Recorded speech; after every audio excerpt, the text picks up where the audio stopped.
working in the office for the past 2 years, people tend not to think about the office until they've actually gotten in trouble, until they need help with student conduct, until a professor gives them a bad grade, until they need help with their financial aid application.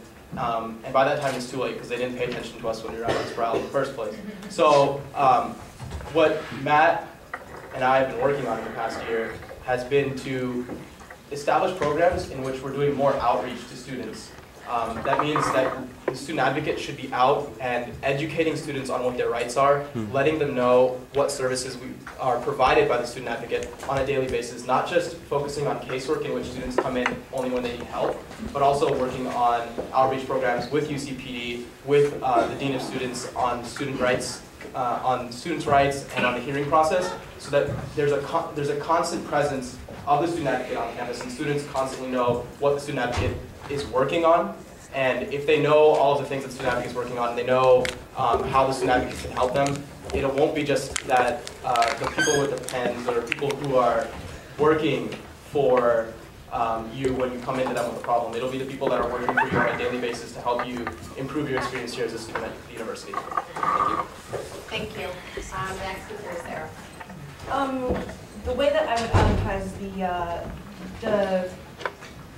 the use of the Office of the Student Advocate and what it can be for the students would be really not to do it at all, because why I'm running for this position is because the student advocate is supposed to protect the students through legal means. And I think that the one body, the one sort of entity that has harmed students the most in association with the university has been the ASUC. In conjunction with the university, they've defrauded the students of millions of dollars over the past 100+ years.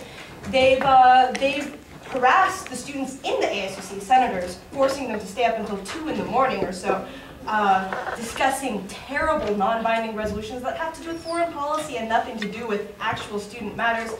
They have caused financial harm, they've caused bodily harm, and they've caused emotional distress. If you've noticed all the people crying as they walk away from you as you try to flyer them on Sproul today. I think that we should sue the ASUC, and I will do that if I am voted student advocate. I will fucking sue the ASUC, and I will sue them for every penny that has been extorted out of students for the past 100+ years. I think it's 122.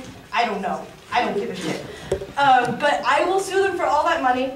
And with that, the ASUC will collapse financially, especially in this economic environment, and what with them having overspent too much already this past year. And once the ASUC has collapsed, we will be free, and everyone will be happy. The Student Advocate's Office will also have collapsed, and I won't have to advertise their services anyway. So fuck that. If the student shouldn't succeed, I will have used the money from the ASUC to fund my prosecution, and they will keep using the money to fund their defense. So they're going to collapse anyways, so fuck it. And if you say, like, what's the point of all that? What if you don't get elected? Well, the way things are headed, looks like they're going to collapse anyway, so whatever. I don't give a shit. All right, can you repeat the question? Actually, I only reviewed the questions twice. Okay, that's fine. All right, so as a student advocate, I definitely think that it's important to expand the role of student advocates. So that's something I would definitely improve. And the way in which I would do that is by, allowing the student advocate, like I said in my first answer, to become a student activist. And I would mobilize the students, I would educate the students, and I would allow them to see what their rights are and what their rights need to be. So I definitely think that one of the first things I would do is try to restore students having the right to have a lawyer.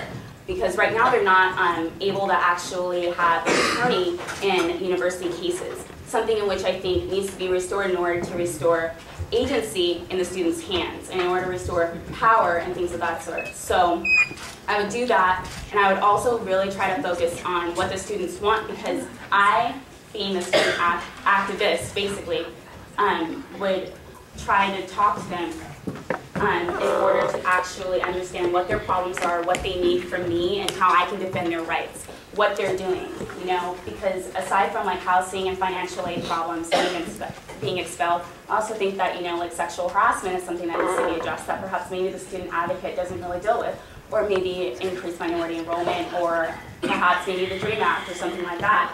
Students without papers, do they feel protected? Can the student advocate actually protect them? Thank you. Thank you. All right, those are all the questions from student advocates.